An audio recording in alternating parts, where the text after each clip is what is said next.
पहले ये बच्ची मेरे साथ थी और मेरे साथ बाहर घूम रही थी और 1 महीने के बाद ये हशर हो गया। मेरी इमेजिनेशन में, वाइल्डेस्ट इमेजिनेशन में भी ये चीज़ नहीं आ सकती थी कि मेरी बेटी के साथ ये होगा जिसको मैंने बहुत लाडों से प्यारा था। ये मेरी सबसे प्यारा बच्चा था। मैं इसको रोज़ाना इससे मैं बात करता था, चाहे मैसेज या बातों से। ये 10 साल से यूएई में थी और she has done so well. इसके हर बॉसेस जो पुरानी कंपनी के थे इसको कहते थे कि कम बैक टू अस सारा। और ये अल्लाह के पास सारा का जिस फार्म हाउस में कत्ल हुआ उसकी वीडियो इस वक्त आपकी स्क्रीन में चल रही है। सारा के फार्म हाउस में कत्ल के दौरान क्या वाक़यात हुए, वहाँ पर कौन कौन मौजूद था, किसने क्या कुछ देखा, वालदा का बयान समीना का जो है वो सामने आ चुका है। और इसके अलावा शाहनवाज़ आखिर पर्स से कत्ल के बाद क्या कुछ निकाल रहा था, इससे पहले किस बात पर झगड़ा होता रहा, किस हालत में था, वो तमाम तर तफसीलात बताएंगे। वहाँ पर मौजूद लोगों की ज़ुबानी भी तमाम तर तफसीलात रखेंगे। आज वो वीडियो शेयर करने जा रहे हैं जो अभी तक आपने ना तो देखी होगी और ना ही इसके हवाले से सुना होगा, लेकिन देख कर सुनकर आप भी हैरान रह जाएंगे। ख़वातीन हज़रात, मुकम्मल आगाही देंगे सारा केस के हवाले से। सारा नाम एक बेहतरीन जो है पोलाइट सी, नरम सी, वेल एजुकेटेड लड़की थी और इसे दुबई में बहुत बड़े फार्म में इसे एक जॉब की ऑफ़र भी हो चुकी थी। जो शाहनवाज़ था सिर्फ लालच की बिना पर इसके साथ एफिलिएटेड था और इससे शादी करने भी ख्वाहिशमंद था। सो वो इससे शादी कर बैठा, निकाह होगा, रुखसती अभी नहीं हुई थी इन दोनों की। एजाज़ जो है, एजाज़ मीर का ये बेटा है शाहनवाज़। शाहनवाज़ ने सारा को ट्रैप कुछ ऐप्स के थ्रू किया। जब इन दोनों की मुलाकात हुई और जब इन दोनों ने एक दूसरे के साथ अपनी तस्वीर पार्सल की तो फिर इन दोनों को अंदाज़ा हुआ कि ये तो क्लास फेलोज़ हैं, यानी शाहनवाज़ जो था वो सारा का क्लास फेलो रह चुका था। सो इस वजह से भी इसकी हमदर्दियाँ इसके साथ ज़्यादा जुड़ गई थी क्योंकि वो इसके हालात और तमाम चीज़ों से वाकिफ़ थी। लेकिन उसे ये मालूम नहीं था ये दरिंदा पहले से शादीशुदा है और अब तो ये नशा भी करने लगा है। तो ख़वातीन हज़रात, आज की इस वीडियो में बताएंगे कि सारा के साथ क्या जुल्म होता रहा, क्या कुछ छुपाया गया। सास तो थी सारा की, यानी शाहनवाज़ की वालदा ने कितना बड़ा जुल्म किया सारा के साथ। सारा को तो एक तो वो नापसंद करती ही थी, सारा को ब्याह के भी नहीं लाना चाहती थी, लेकिन वहाँ पर मौजूद होते हुए भी सारा को बचाया ना, बल्कि अपने दरिंदे जानवर जैसे बेटे के हाथों से मरने दिया। सब कुछ सुनते जानते हुए भी उन्हें बचाने ना ही। तो सबसे बड़ी कसूरवार हम समझेंगे कि इस वक्त जो हैं वो सारा की सास हैं जो अपने बेटे को हलाशेरी देती रहीं उनके इस कामों में। आपको सिचुएशन बताएं कि उस फार्म हाउस की सिचुएशन एक्चुअली है क्या थी। फार्म हाउस इस कदर बड़ा है कि जहाँ पर हमने आपके साथ तस्वीर शेयर की कि उसके डोर से लेकर आगे तक जाने तक तकरीबन गाड़ी की ज़रूरत पेश आती है कि आपको तकरीबन काफ़ी डिस्टेंस, यानी 5 मिनट का फासला होता है मेन गेट से घर तक, घर की सिचुएशन तक, यानी घर की मेन गेट तक पहुंचने में। तो गार्ड की तो आवाज़ आ ही नहीं सकती कि अंदर क्या हो रहा है, शोर शराबा कुछ भी। और ये वहाँ पर फार्म हाउस बनाया गया है जहाँ पर बड़े बड़े लोगों के फार्म हाउसेस हैं और नंबरिंग लिखी गई है। सबसे नंबर 1 पर ये farm house general Pervez Musharraf का भी वहाँ पर मौजूद है, जो अगली ही रो में है, जिसमें तकरीबन वो 10 या 11 नंबर पर उनका फार्म हाउस आता है। ख़वातीन हज़रात, अब बताते हैं कि आखिर क्या हुआ उनके दरमियान, रात को क्या सिचुएशन थी।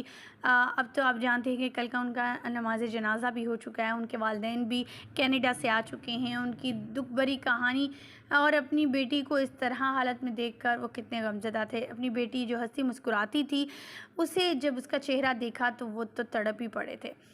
ख़वातीन हज़रात, एक बाप जब अपनी बेटी का मसला हुआ चेहरा देखे और फिर उसका जिस्म भी फूला हो, क्योंकि उसने जालिम ने, उस दरिंदे ने उस बच्ची को मारने के बाद उसे डंबल उसके चेहरे पर मारने के बाद उसे टब में भी लिटाया और पानी भी खोल दिया, जिससे उसकी बॉडी में काफ़ी ज़्यादा पानी चला गया। उसकी जिस्म, उसका जो था वो काफ़ी फूल चुका था। वालिदा ने ये जब देखा तो वालिद का कहना था कि मैं तो बहुत ज़्यादा दुखी और तकलीफ़ में चला गया और मैं सोचने लगा कि जैसे नूर मुक़द्दम के वालिद अपनी बेटी का कटा हुआ सर देखकर दुखी और तकलीफ़ से गुज़रते होंगे, और आज भी जब वो चीज़ सामने आती होगी आंखों के, तो किस तकलीफ़ से गुज़रते होंगे। आज उस चीज़ का एहसास होता है जब मेरी बेटी आज मेरे पास नहीं, जिसे मैं 4 माह से ये कह रहा हूँ कि वापस आ जाओ, वापस आ जाओ। पाकिस्तान वो गई हुई थी, 3 माह से यहीं पर थी, और इस दरिंदे ने 3 माह में इस सांप ने इस सांप ने उसे निगल लिया, जिसे वो दूध पिला रही थी, जिसे समझती थी कि वो इसे ठीक कर लेगी, लेकिन वो कभी ठीक कर ही नहीं पाई। इसी दौरान जो है सेकंड जो वाइफ़ हैं शाहनवाज़ की, वो भी सामने आती हैं। उनका कहना था कि शाहनवाज़ एक बहुत ही बिगड़ा हुआ शख्स है, जो कि अपने वालिदैन की कंट्रोल में भी नहीं है, अपनी वालिदा के कंट्रोल में भी नहीं है, बल्कि वालिदा तो ये चाहती ही नहीं थी कोई बहू आए, वो तो सिर्फ यही चाहती थी कि बेटे की ख्वाहिश के मुताबिक वो बहू ना लेकर आएँ, बल्कि अपनी ख्वाहिश और माल और दौलत वाली कोई लड़की लेकर आएँ, जिससे उनकी शादी हो, उनका घर का गुजर बसर होता है, क्योंकि बेटा तो उनका कुछ करता ही नहीं है, सिर्फ जो चंद प्रॉपर्टीज़ हैं, उनके जो रेंट आते हैं, ये चीज़ें आती हैं, उनसे ही इनका गुजर बसर होता है। एजाज़ मीर जो हैं वो इनके शौहर तो हैं ही, लेकिन वो तकरीबन 35 साल पहले उन्हें डिवोर्स दे चुके थे, और शाहनवाज़ से, और समीना जो इनकी वालिदा हैं शाहनवाज़ से, इनके साथ कोई भी ताल्लुक़ नहीं था। मर्डर की रात क्या हुआ, सिचुएशन कुछ इस तरह से थी, जो मोबाइल जो किए गए इन दोनों के, शाहनवाज़ के और समीना का, जब मोबाइल लिया गया तो उसमें मैसेजेस जो रिसीव हुए वो कुछ इस तरह से थे कि रात 8 से 12 बजे के दरमियान जो है वो माँ और बेटे के दरमियान सख्त कलामी होती रही, और ये कहा जाता रहा शाहनवाज़ की तरफ से कि आप सारा के घर वालों से बात करें और उनसे कहें कि वो बच्ची को रुखसत करें। यानी अभी रुखसत नहीं हुई थी, सिर्फ निकाह हुआ था, और उस रात इसने सारा को अपने घर में भी बुलाया हुआ था, उस फार्म हाउस पे बुलाया हुआ था, ये कहकर कि वो अब तो शादीशुदा हैं, वो उनका रिश्ता जायज़ है, सो वो एक दूसरे से मिल सकते हैं, क्योंकि बच्ची जो थी वो काफ़ी अच्छी थी और नमाज़ पढ़ती थी, 5 वक्त की नमाज़ी भी थी। ये सुनने में आ रही हैं चीज़ें इनकी फैमिली की तरफ से। बच्ची का दिल बहुत ही अच्छा था, इसीलिए तो वो इतने दरिंदे के साथ उसकी असलियत को जान ही सकी कि वो है क्या। वो तो उसकी दौलत की खातिर, उस पैसे की खातिर उससे शादी कर रहा है। वो तो सिर्फ चिगली छोटी बातें उसके साथ करता है, उसके साथ इस तरह की गुफ्तगू करता है ताकि वो इसके साथ गुफ्तगू करती रहे, उसके जाल में फंस जाए। अब जो है एजाज़ मीर का कहना था कि उन्हें कोई लेना देना नहीं, क्योंकि इनसे तो उनका कोई वास्ता ही नहीं था, तो इस केस में उनका कोई हक बनता ही नहीं। हाँ, अगर मेरे बेटे ने कत्ल किया है उस बच्ची का बेदर्दी से, तो इसे सज़ा मिलनी चाहिए। मुझे इस बात में कोई एतराज़ नहीं, ना ही मैं इसकी ज़मानत करवाऊँगा। ख़वातीन व हज़रात, आपको यहाँ मज़ीद बताते चलें कि रात 8 से 12 बजे तक के दरमियान समीना और शाहनवाज़ के दरमियान, यानी वालिदा के दरमियान काफ़ी ज़्यादा बहस मुबाहिसा होता रहा। वो यही कहता रहा कि इसे ब्याह कर घर लाना है। उनका कहना था कि नहीं, मैं सारा को पसंद नहीं करती, मैं किसी और लड़की को लाना चाहती हूँ घर में। उसका कहना कि नहीं, ऐसा नहीं हो सकता, इसको लेकर आएँ। इसी दौरान इस तरह की गुफ्तगू होती रही, और जब वालिदा जो है अपने कमरे में जाके सो जाती हैं, उनका कहना है कि सुबह 9 बजे वो किचन में मौजूद होती हैं कि शाहनवाज़ का मैसेज आता है कि उसने सारा को कत्ल कर दिया है। जो वो भागती हुई ऊपर जाती हैं, देखती हैं कमरे में हर तरफ खून ही खून होता है, शाहनवाज़ भी खून में लिपटा हुआ है, और सारा जो है वो टब में लेटी हुई है, पानी खोला हुआ है, और उसी वक्त जाकर उसको पानी बंद करती हैं। और इस वक्त एजाज़ मीर को कॉल की जाती, कहते हैं हमारे बेटे ने ये तमाम चीज़ें कर दी हैं। यहाँ पर आपको एक और पॉइंट बताते चलें कि समीना से जब ये सवाल किया गया था, उनका कहना था कि पुलिस को इत्तला उन्होंने दी थी। एजाज़ मीर कहते थे कि पुलिस को इत्तला मैंने दी थी। ख़वातीन व हज़रात, ये दोनों चीज़ें भी काफ़ी इम्पॉर्टेंट हैं कि आखिर बुलाने वाला पुलिस को कौन था, क्या वालिदा थी या फिर एजाज़ मीर थे। एजाज़ मीर का कहना था कि जब मुझे समीना की कॉल आती है कि तुम्हारे बेटे ने ये तमाम चीज़ें कर ली हैं, तो मैंने इनको कहा कि आप इसको एक कमरे में बंद कर दें और किसी गार्ड को बुलाएं और कहें कि इसके हाथ पांव बांध दें, और मैं पुलिस को कॉल करता हूँ। उसके बाद मैंने फ़ौरन पुलिस जो है उनको कॉल किया और पूरी लोकेशन बताई, और ये वहाँ पर पहुँचे। ख़वातीन व हज़रात, अब आपको बताते हैं सिचुएशन कत्ल से पहले एक्चुअली हुआ क्या था। कत्ल के दौरान जब वो आती है सारा, तो इसकी वालिदा को इस बात का इल्म नहीं अभी होता कि शाहनवाज़ की वालिदा को कि सारा को ये घर ले आया है। उसके बाद जब इसे बात पता चलती है तो 8 से 12 के दरमियान इसकी वालिदा के दरमियान काफ़ी ज़्यादा बहस मुबाहिसा होता है। फिर वो नाराज़ होकर चली जाती हैं। घर में शोर शराबा भी होता है, लेकिन वो इस बात को नज़रअंदाज करती हैं।